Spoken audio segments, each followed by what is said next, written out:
finally Friday. It's Friday, Friday. Thank God it's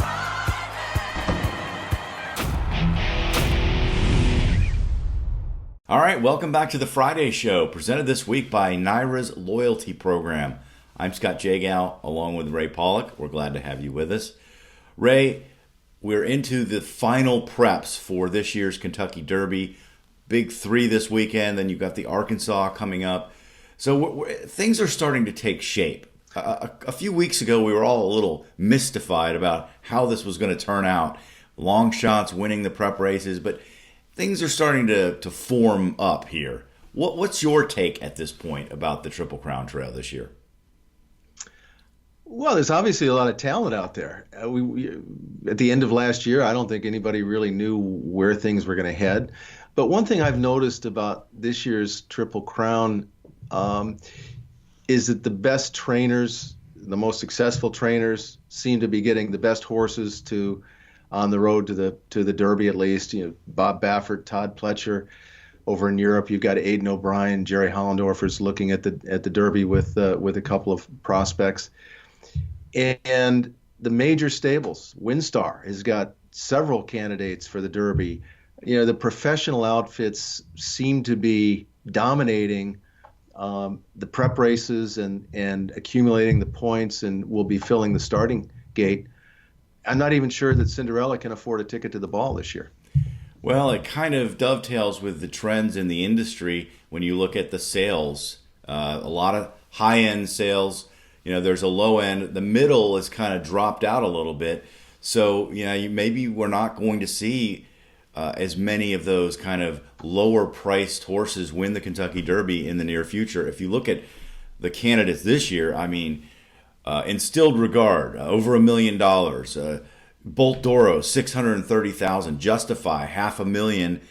Mendelssohn, $3 million. I mean, there's a lot of money. And it's, you know, kind of squeezing out the lower end horses who, you know, in the past have, you know, captured the public's attention, you know, like a California Chrome or a Funny Side.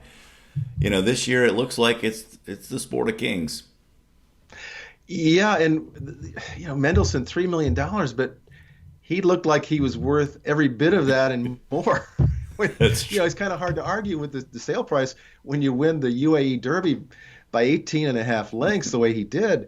So it's, you know, it reminds me a little bit of Major League Baseball when the Yankees were so dominant over the years, and, you know, they had the best players because they spent the most money. And I don't want to say it took the fun out of baseball, but it kind of took the unpredictability out of it for a while. And right now, there just doesn't seem to be a lot of unpredictability in the prep races.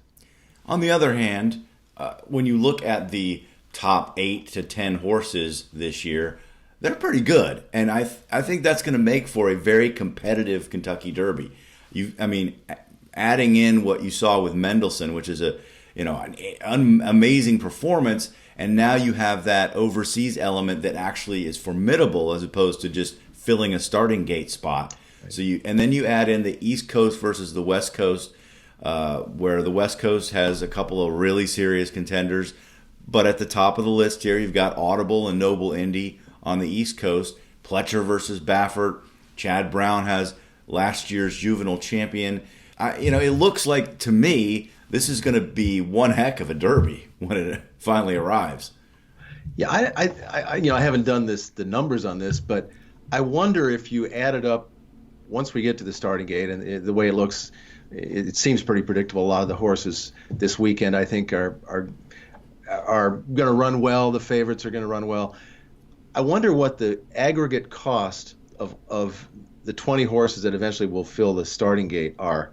Of course, with Mendelssohn at $3 million, it's got to be one of the most expensive starting fields we've ever seen. Yeah, now people are always asking, how good is this crop versus previous years? And of course, you can't make that assessment now. But all indications are that maybe we have a special one this year when all is said and done.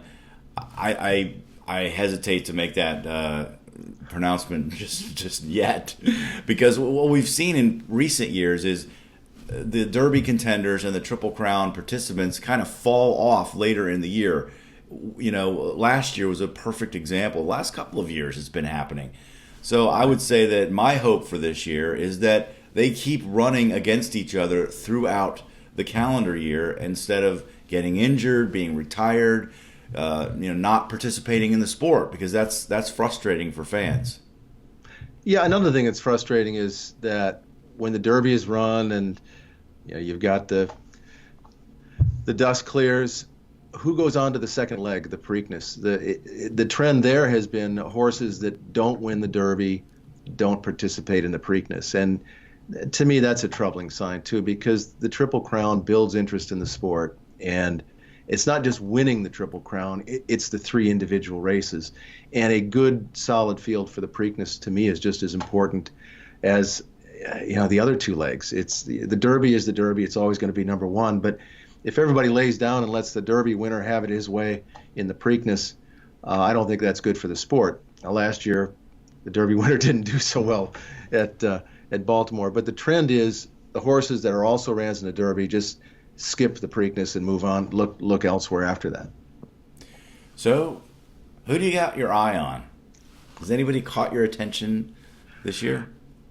Well, Justifies a horse that, to me, has just looked sensational beating nothing. A little bit like Mendelssohn, who had a lot, has got a lot more on his record prior to the UAE Derby. But I think Justify, all indications are that this could be a special horse. It'll be interesting to see what he can do. He's going to be tested on Saturday in the Santa Anita Derby by Bolt Doro and even by Instilled Regard. That's the horse that I think I would not be surprised to see something spectacular from him.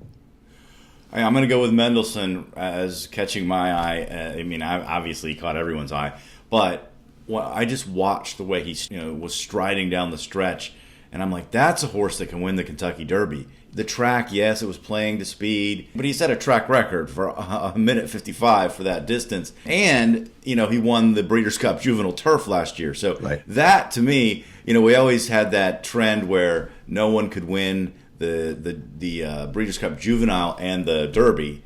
Like, Street Sense finally did it. This would be a double we've never seen before, the Turf and the Derby. To me, that kind of makes it exciting. It's kind of fun. He seems like a horse that's so versatile.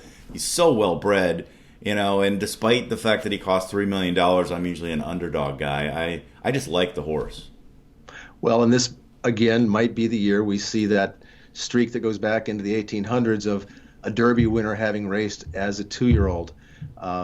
Justify is one of those that could smash that so-called rule. And so is Magnum Moon, trained by Todd Pletcher. Pletcher has a strong hand this year, as usual. You look at the top of the standings, point standings. He's got the top 2 horses in Noble Indy and Audible above him, and he's got Magnum Moon. He and Baffert are once again going to do battle, I'm sure. And then you got to throw in a guy like Chad Brown, and we've mentioned Aidan O'Brien. So it's going to be fun to see which trainer ends up taking the roses this year. Let us know what you think about that. We have a poll on the website regarding which trainer might win this year's Kentucky Derby.